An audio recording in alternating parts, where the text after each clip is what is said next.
Hey guys, this is Cody Hofhine. I'll be hosting today's episode, and I'm super excited to be with you guys. For those that are watching right now, those that are listening, more important about this today is, first of all, we've got a rock star with us, and we do this every single show. This is nothing new, but what I want you to do is we're going to be talking about wholesaling. Now, you guys know us for wholesaling.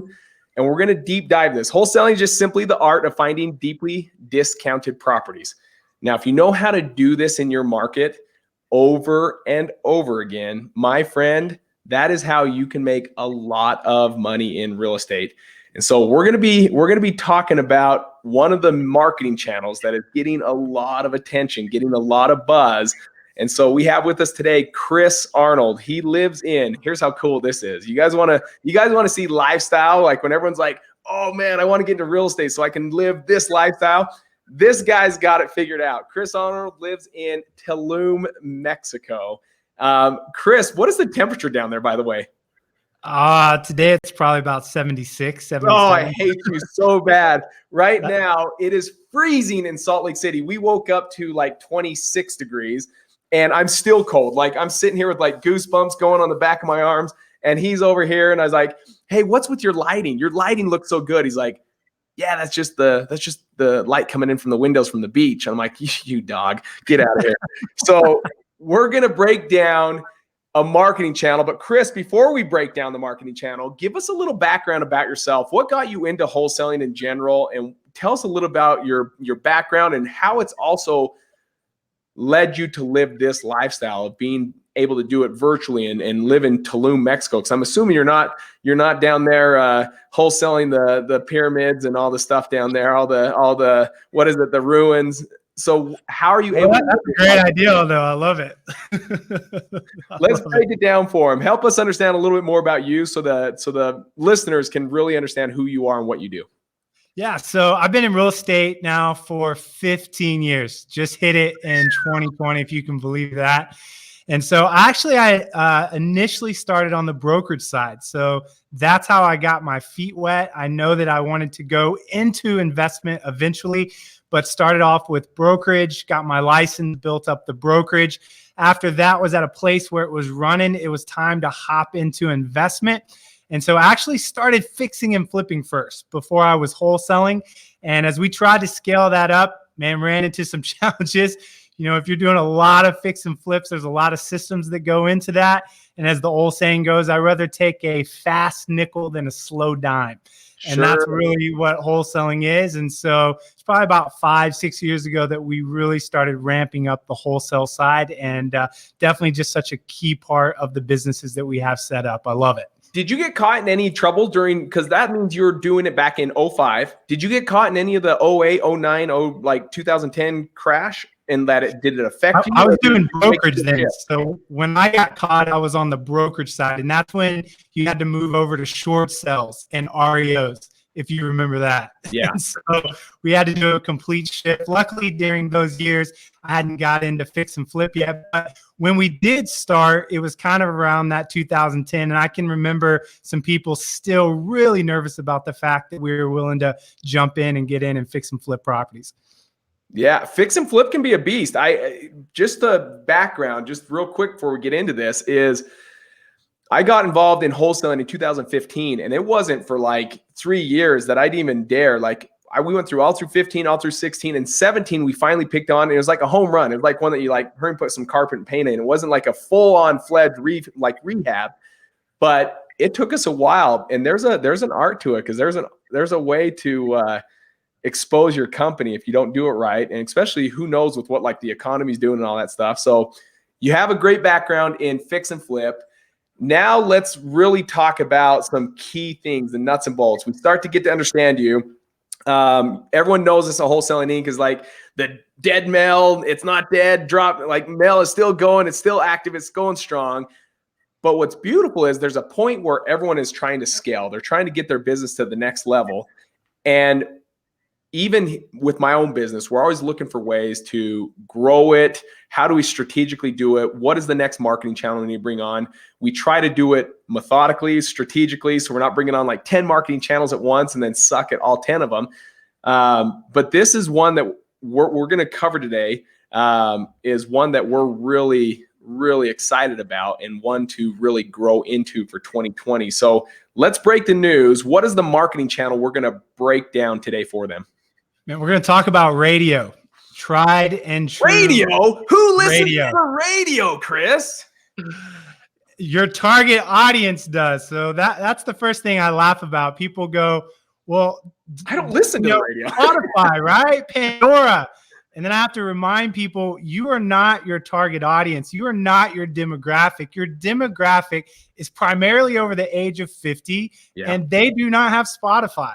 That's right. By the way, everyone listening to this, you better bring out a piece of paper and a pen and get ready to jot down gold nuggets. There's going to be plenty shared during this. So I always strive to make sure our listeners don't just feel good from listening to this, but they actually see some items here to take action on. So you're right. You're dead right. Because I sit there. I remember the first time you told me radio, and I sat there. I'm like, this guy's nuts.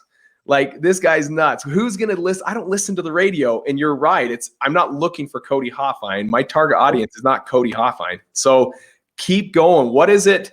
What is it about radio? How long have you been doing it, I guess, to start off? We've been doing radio for 9 years. Can you believe that? That's incredible. The reason we've been able to keep it for so long, I've had other traditional marketing pieces gone up and down on me, right? Could rely on them for a period of time. They get saturated, your ROI would drop on that. But the thing about radio and why I've grown to love it so much and my company is because we can rely on it. It's just been consistent and steady. And it's the reason that we've done it for 9 years. For us, when direct mail got really challenging in 2018 in DFW, that's when you would walk into someone's house and they'd have a stack of like 40, 50 postcards. And you would go, man, everyone's on this bandwagon. The thing that we loved about radio is that just didn't happen because there's virtually no competition. Radio's been around forever, but the utilization of radio to find discounted properties is still untouched. It's wide open. Nobody uses it for that purpose. It's brilliant. So I'm in my head, I'm thinking a couple things. First and foremost, I love how you can kind of differentiate yourself. We're all about, if you came over to see our process, we're all about how do we differentiate ourselves from all others? Like when we're out there, what are we doing different? Because everyone's receiving the postcard, everyone's receiving the same message. So what are we doing over and above? And what's unique is radio plays, much like I said, when you first said this, I'm like, radio, that's interesting. I don't know if I'd invest in radio. And here we are talking radio because I think the concept is so brilliant, but you've got the numbers behind it. You've got the strategy behind it. You've got all the success behind it that allowed me to see why, Cody, you got to open your eyes up, brother. And so I'm thinking now the second part of this is I'm going to, I went to a Jazz game with my boy one night and we're sitting there at the Jazz game and I walk in and first and foremost, Thurl Bailey, he was like a ex-player for the Jazz. He comes walking by. I'm like, Thurl, brother, love to get a picture with my boy. And he's like, yes. And he's just a tower of a guy, just super tall. And then I walk around the corner and I see two attorneys. And the only reason I actually think these guys are something is because I hear their jingle like every single time, like while we're watching the Jazz game at home, they're every commercial. But more importantly, whenever you're in a car, their ad comes up on every channel. And I don't even have to say their phone number. Like if I ever got in a car accident, just because of speed and convenience, I already know who I'm calling because I know their phone number. I wouldn't even have to look it up. I wouldn't have to get online. And so I'm sitting here looking at like, what could this be for? Do you see those same results? Because when I saw him at the Jazz game, I literally said to my boy, who could give two craps less who attorneys are, and he's sitting there and I'm like, dude, that's so-and-so. And I said the name and he's all, oh yeah, who's that? And I'm like, bro, those are the ones we hear on the radio all the time. That's them.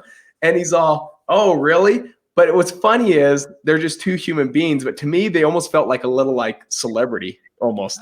Absolutely. So you hit on the right word. The interesting thing about radio is it's like television. It creates celebrity status.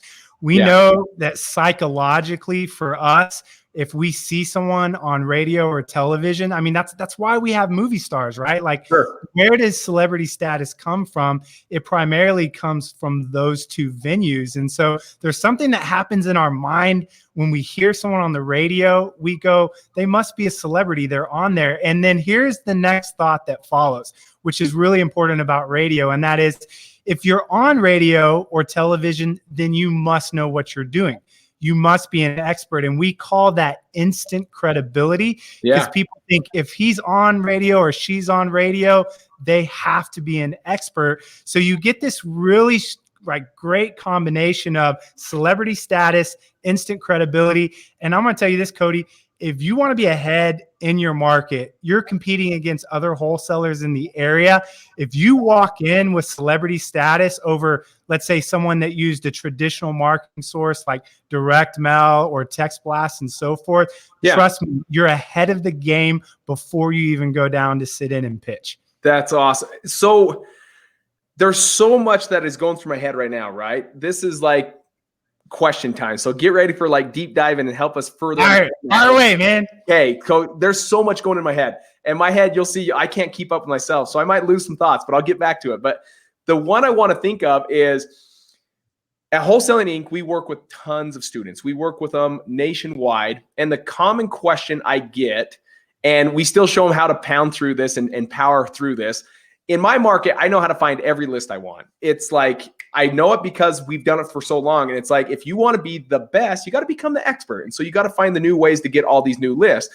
But for many, there's some states where they're like, hey, that list doesn't exist. And sometimes you have to question, like, are you just going weak on it? Like, you're just not going hard at it? Or is there really not a list that exists for some of these states? How does radio help fix that problem? Because it's not list dependent. Guys, so listen to this. This is a crucial thing. This is what creates saturation. Yeah. It's the fact of, is it people really fighting over direct mail, fighting over ringless voicemail, text blast? No, that's just the method. What everyone's actually fighting over are the lists. That's right. That's where the overlap happens. So all of a sudden you get into this battle of who can build the best list. And that becomes a high level of maintenance. It's really a lot of work to get in and build the most niche list. People are like starting, again, well, this has been going around for a while, but layering lists, right? Yeah. You know, they're this, plus this, and that creates greater probability that they're going to sell. It's stacking those lists. Absolutely. When you advertise on radio, you're hitting an entire audience that's potentially not on people's lists. And so there might not be I'm not hearing anyone on the radio. This is what's interesting why you're saying this. Like everything you're saying, these light bulbs are going off like, yeah, this is true. Yep, this is true. Yep, this is true. Like there's not many people in Utah going on it. And there's not many people in probably many states doing radio. I mean, what's your likelihood you actually even run into anyone? There's virtually no competition. And I know this with the students that we've helped. The one thing they'll come in and they'll say is, you know, the reason I decided to go on radio is because you asked the question, who in my market is on radio? I sat back for a sec. I thought about it and I realized there's no one. Yeah. And I hear that again and again. And that's what's so interesting about this. As long as radio has been around, right? It's something that everyone knows about, but no one is really utilizing it. And here's the thing, Cody, if you want to succeed in any type of marketing, one of the best ways to do that is to go after something that doesn't have competition. You can have a great marketing strategy, but if it's oversaturated, it doesn't matter how hard you work it. It's just not going to present the ROI. But if you can get onto something that's wide open with no competition, then your success rate is going to go up tremendously without question, because you're not competing. That's right. That's right. No, and that's beautiful. Here's the other thing that's I think that's pretty cool is this now just came through my head just now. The jingle, right? Going back to those two attorneys. Right now, I have no need for them. But one thing that's branded on my head that I can't get rid of, because it's actually the easiest phone number that exists in the state of Utah. But when that time comes, I don't have to wait for a postcard, or I don't even have to go Google. In my head, I already know if I come across this situation, these people seem like they just get things done. And I already remember the number. So when it comes to priority, like, oh man, I just got in an accident, who should I call? I don't have to Google this. It's already in my head who I'm going to call. And they've already branded me saying they're the best in the industry. Is that much the same? Do you see that even with you with real estate? They're seeing you as the expert and they brand yourself. And it's people that have heard you over the years, but when they needed you, that's when they called you and they already knew their number. Like they already knew everything on how to get in contact with you. Is that the same play?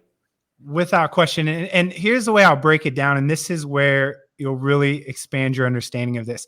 So let's utilize direct mail. And direct mail is great. Nothing wrong. Depends on your area, right? You could be just crushing it right now. But I'll say this, and I'll ask this question rhetorically. How many times are you going to send a postcard to a particular person on a list? 4, 8, 12 times, right? I mean, has anyone ever sent somebody a postcard 100 times? No, because you send it someone a certain amount of times and then you move on, which means they forget about you. But that doesn't happen on radio, because if radio is consistently playing again and again, think of it like direct mail. It would literally be the idea of sending someone that direct mail for year after year after year. Yeah. And of course, it brands you. And I'll tell you one of my favorite stories to really hit on the point of what you're making. Yeah, we got a voicemail one day from a mom that was in her car driving, and she called in and she left this voicemail for us. She said, "Hey, I listen to classical. We were advertising on this classical station." She goes, "I love it. And my kids are always in the back seat and I'm driving them around." And she goes, "I want you to know that my kids, when your ad comes on, they repeat it verbatim." And she said, "I thought it was just so funny. I wanted to call in and tell you guys you're doing a great job."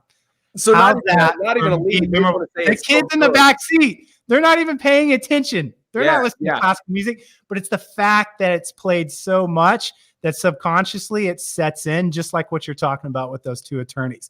You don't get that with other traditional marketing pieces. Not going to happen at that level. Same thing. I think about even like wedding rings, right?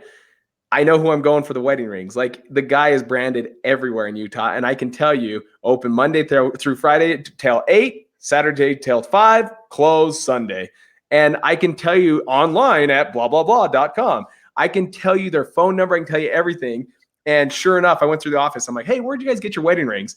It was like 60% came from that one that I just repeated right there, that ad. But it's unique. And I don't know why I didn't think about this sooner. Tell me, in my head, I'm thinking about this now. How easy is this process to implement? So here I am, completely love marketing. I do it all the time. We're heavy in so many different areas. Here's a new area. And now my mindset's saying, "Oh man, am I starting over again? Or is this going to be very well, like it's going to be easy to implement and get going?" How easy is that process? That's what I love about radio. It's low. The challenge is knowing how to set it up. Yeah. The challenge is not getting it set up. It's setting it up in the right way. But in this, if I were to compare it to, let's say, direct mail, again, we'll utilize that as an example because we did a ton of direct mail. Yep. It's a pretty light lift. It's not a super complicated thing to set up.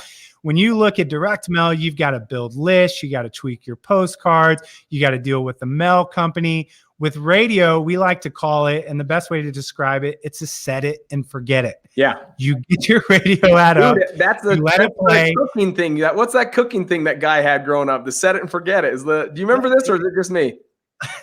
I don't know if I remember. You don't remember the infomercial where the guy was like, "Set it and forget it"? He'd like put a turkey inside this little cooking top thing. No? That's so funny. I remember Tom brought that up. So you and Tom must have the same. Tell me, brother. I was hoping you were going to be like, "Yeah, I do remember that guy. I bought 3 of them." All right. So set it and forget it. But how hard is it to implement? Like, are we talking, "Hey, I know this is something I wouldn't want to learn on my own"? I mean, is that pretty coachable, pretty easy? We'll say, "Yeah, this is your script. This is how it goes. This is what you do." Yeah. I mean, a lot of the setup is actually just administrative. If you think about it, right? You've got to have the right script and go in and record your script. You've got to set up your play times with the radio station, right? Those type of things. I would say that about 80% of the process is simply administrative setup. If you think about it, the only challenging part of radio is negotiating with the stations. That's it. Now, is that something you have to learn on your own, or do you also have the technique strategies? No, man, this is where I find people that set up why they're not successful is this area. I would say on average, most people are paying 2 times the amount for their radio than we are. Say that one more time, Chris. Cut out a second. Say that one more time. The cost to what? They're paying 2 to 3 times the amount for radio than we are. So let me put it in the context of buying a house. Cody, we know that the most important thing you do in the entire investment process is buying the house at the right price. If you get that right, every other domino for the most part will fall into place. If you get that wrong in the beginning, it doesn't matter what you do on the backside. You're probably not going to make a profit or potentially lose money. It's the same thing with radio. If you buy it right in the beginning, everything falls into place. And the challenge is most people, if you just reach out to a radio station, talk with the sales rep, you potentially think, they're your friend, they're working on your behalf. No, they're not. They're working on behalf of the station. Sure they're going to oversell you. And they're going to upsell you on a bunch of stuff that you don't need. It's amazing the amount of stuff that radio stations can sell you. It's about getting rock bottom pricing. That, if I could tell you anything, is the secret sauce. And that's unique no matter what state you're in. It's not like, oh, I'm sitting here in Dallas, Fort Worth, and I know this market, and so I know how to do it. It's doing it all over the nation. Good. We're doing it all over the nation. Okay. Absolutely. Big city to small city. And I'll actually tell you, if you're listening, if you're in a small to mid-sized city, that's actually even easier. Cody, I'm in one of the most competitive cities in the country for radio, which is Dallas Fort Worth. You can Google it and see, right? Our stations are massive. We have huge players advertising, and we still have all of our stations at rock bottom prices. So if we can do it in Dallas Fort Worth, you can pretty much do it anywhere in the country. What does that look like on time frame? Look, we're going to talk a couple things, so make sure I stay on track here. We're going to talk about kind of like the ROI, the return, the numbers. But what is it time frame from the time that you said, hey, this is something I want to get into? How long before it's like up and going? But then how long before you start to see some traction and actually see some like leads coming in? Yeah. So getting it up and going, the only variable there is your negotiation skills, right? So this comes down to human performance. So if you can get in and you're a good negotiator, let's say from the time you started going, okay, I want to set up radio, you could be up on radio within 3 to 4 weeks. Everything's set up. 3 to 4 weeks, it's going. And it's up and live. Yes, that is if you're a great negotiator, you get in and you know what you're doing, right? If you struggle with that, or you kind of get into a position of some bad sales reps in your areas and so forth, it can take longer than that. It can take a few months. So that really is a variable depending on the person. For me, for instance, when I got in and set up my radio station, it took me 5 weeks to get mine up and going. Okay. I'm in Dallas Fort Worth. It was competitive. So I had to get in there and grind it out, but it took me about 5 weeks to be able to do that. Now, here's the interesting thing. You asked about, hey, when I turn on radio, like how long do I have to wait? The actual highest call volume is within the first 90 days because the target audience has never heard this ad before. They've not heard this message. So you get this massive spike, and then over time it begins to get to a level of where it's going to stay consistently. So what I like about it is you're doing deals right away. Like you play, and then the first week your phone is ringing. And again, let's remind, this is like all inbound. You're playing an ad, and all you have to do, Cody, is answer the phone. We're talking, this is called reverse prospecting, if you know that term. It's the idea that you only are talking to people that have reached out to you, picked up the phone to call you. In my opinion, that is obviously one of the easiest leads to convert versus chasing down someone that has never heard of you. Right? Hands down. Hands down. It can be challenging.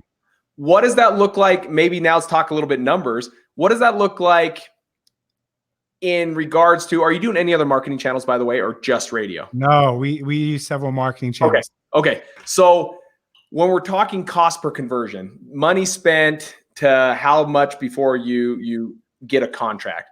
I mean, it's not unheard of to hear $5,500 cost per contract or cost per conversion.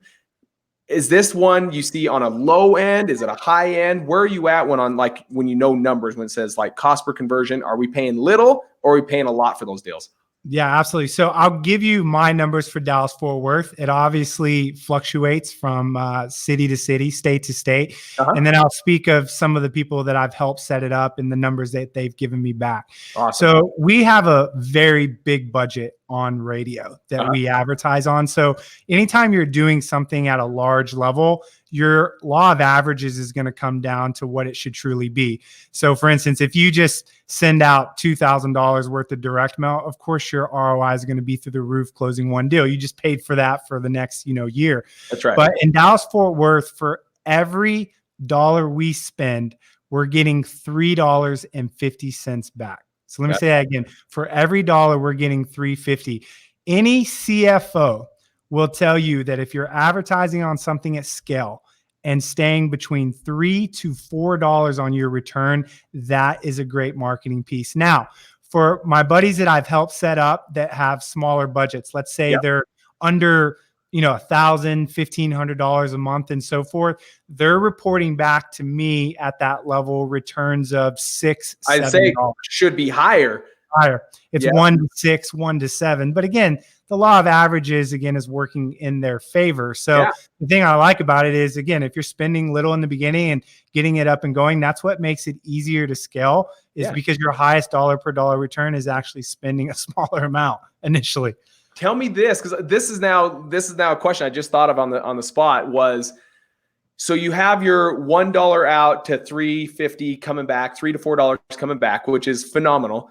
What about the room for growth? Is that something that can also scale as well? Like if I said, hey, I have a budget of, I'm making this number up, hypothetical, $40,000. Can I find a way to spend $40,000 on radio? Or is there a point where it's like, okay, you've maxed out?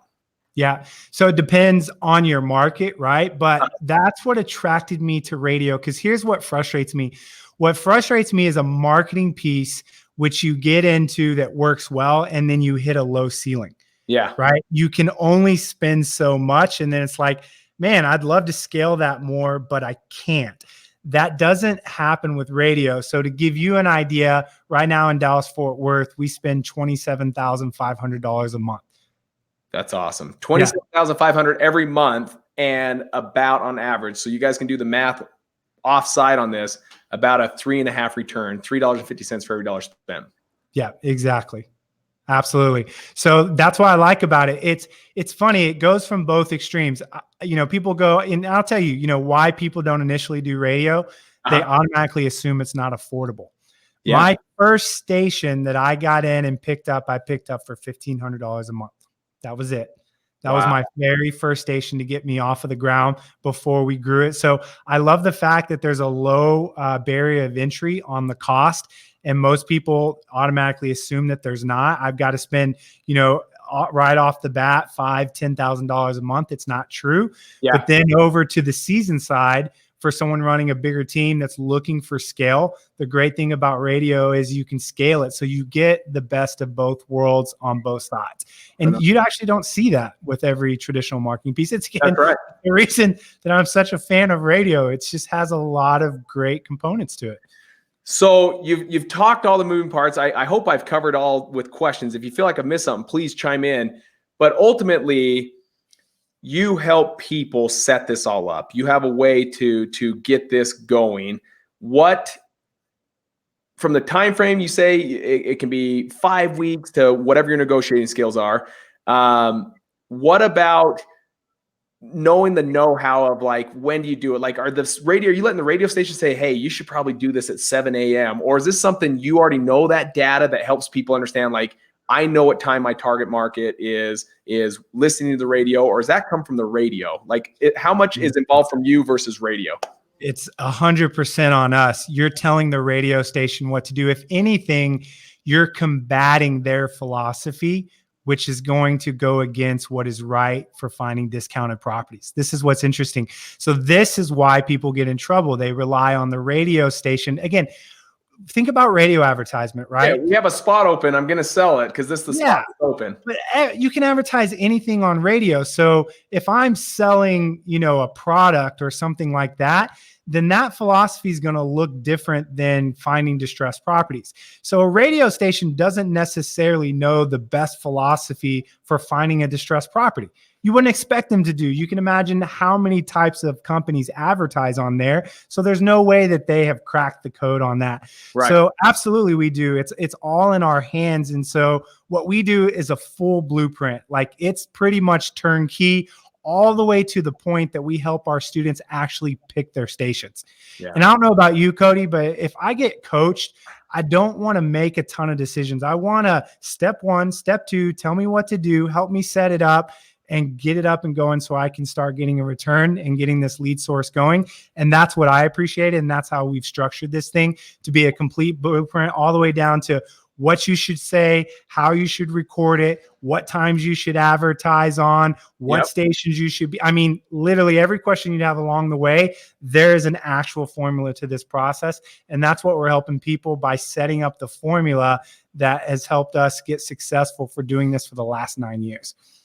So here's what I love. I'm sitting here looking at what has helped more students in any coaching program or any kind of mentorship program is it comes down to what you just nailed. And that's just narrowing it down to very simple actions, broken down for someone like me that A, is not technical, B, needs it broken down that literally a kindergartner can understand this. And I feel like that's exactly what you do is you take the approach of just, no, step by step. Here's what it is. We're going to walk. We hand it on a platter. That's right. That's right. So what does this look like for those out there? Let's say someone says, hey, I like what I hear. I want to learn more about this. Is it something that with radio, it can take on a ton of students? Is this something that's territorial? What does that look like? Man, I'm going to tell you the first decision I made, and it's because I've been burnt so many times on things getting saturated.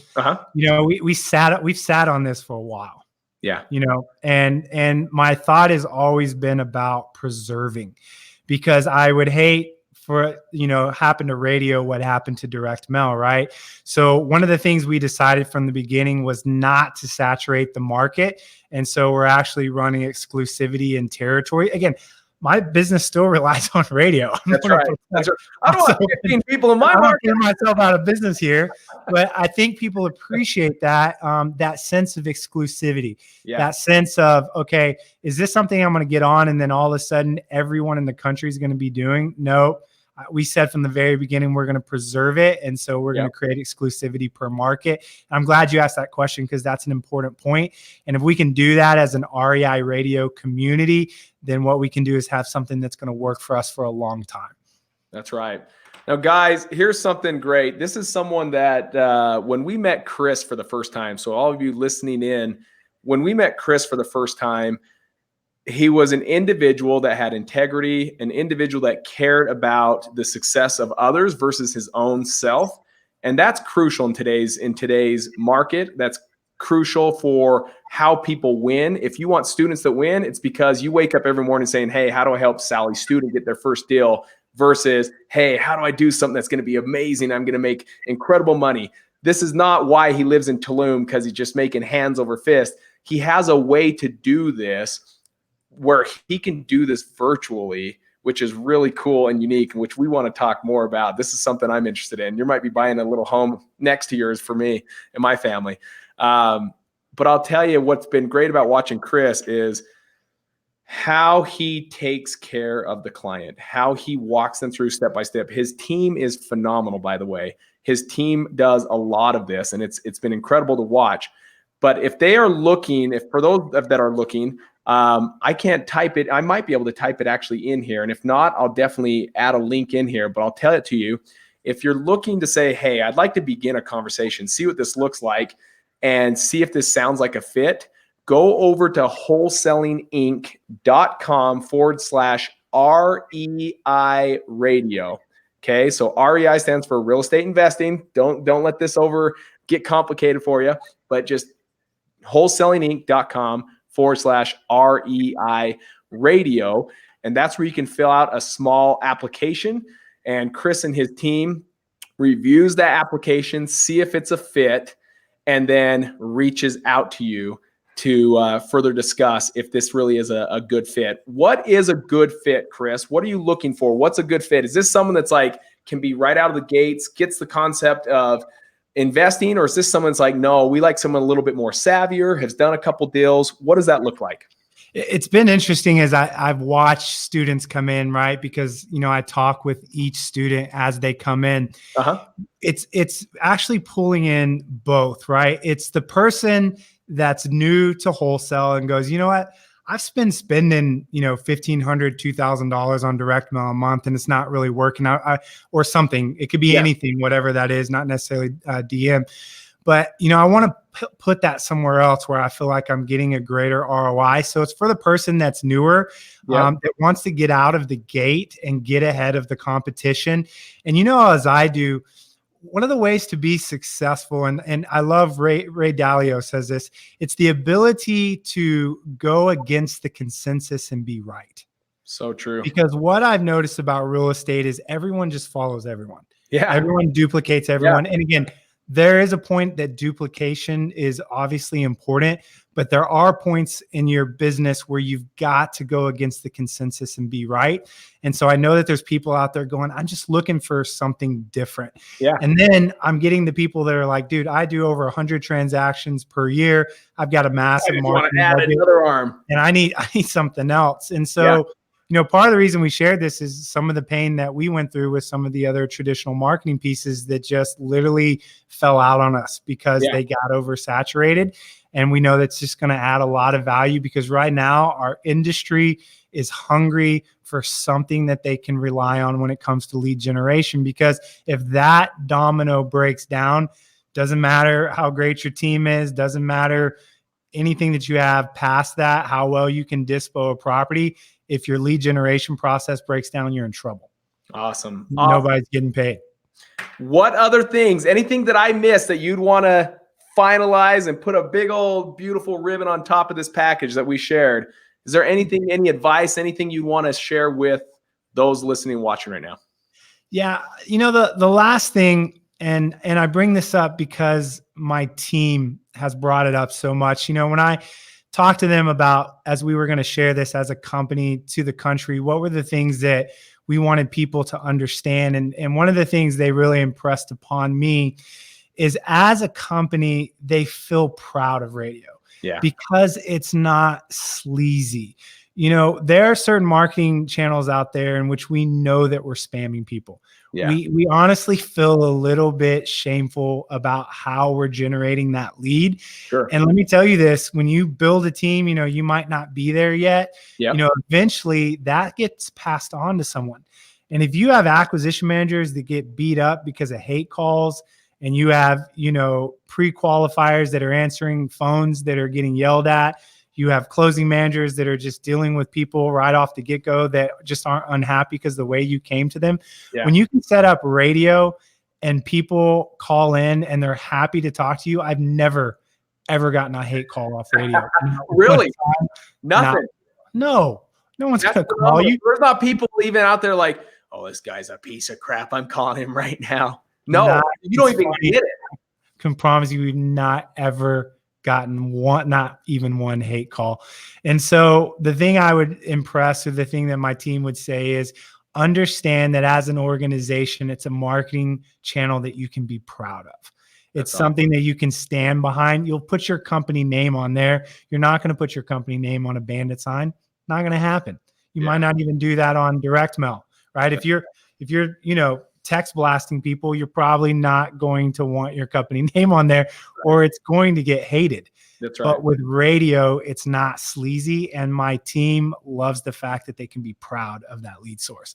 And I can't tell you how important that is when you're running an organization in your culture. That's awesome. Well, guys, to end this, I just want to cap some of the cool things. Is I had to think about it in my own head, was the celebrity factor. I thought that was just crucial. I thought that was something unique and cool that really no other marketing channel can develop. Cold calling can't develop that. Direct mail can't market that. But radio does add that level of celebrity. Much like when I saw those two attorneys at the Jazz game, I was just sitting there thinking, oh man, that's so-and-so. And then I sat there and thought about it. I'm like, dude, they're just two attorneys. Like, they're not really celebrities. But it's interesting how Chris said, our mind will tell us how these guys are something else. And you can do that. You can build that celebrity factor. The other one I think is crucial is the fact that we're sending out a lot of marketing, and you have to send out a lot, and you got to be consistent because you never know when things change. The beautiful thing about radio is they're now just going to simply call you when they're ready because they've been hearing you in the background for so long that they don't need to go to the stack of postcards. They don't need to go Google you. They already feel like you are an established authority and that you know what you're doing because you bought radio space, for heaven's sakes. And when they're ready, they're going to call you. So, Chris, thank you so much. This has been something for me as I've been trying to unravel my head saying, oh man, getting into this, I have so many little questions. So I hope my questions didn't throw you off thinking, dude, Cody, where do these questions come from? But what I love is your complete confidence in delivering the answers, and then me thinking, yeah, that's right. That's exactly what I need to hear, because this makes it look very, very good. In fact, we were talking before we started this, how excited I am to have this investment moving forward for 2020 for my own company here in Utah. So super excited, Chris. For those watching, Chris is a go-giver. The guy's awesome. If you're interested, I'll put a link in there. But again, it's wholesalinginc.com/REI radio, where you can begin the conversation to see if it's something is a fit. And if so, get ready to start building that celebrity status, that awareness, and start getting some leads in that never drop the F-bomb at you. That's something I just learned. I had no idea no one calls Chris yelling him out, because I get that all the time, or at least I don't. My team does. But this will be a way we can relieve some of that stress. So, Chris, anything else you want to add? That's it, man. I enjoyed hanging out with you. A lot of fun today. Okay. Great conversation. Thank you, guys. God bless you guys. Get out there, charge. Don't just feel good about knowledge that you received. Go out there and take action. That really is where you will start to change your life and change many lives out there that you come in contact with. Take care, guys, and we'll see you next time when we do another live and another episode. God bless you guys. See ya.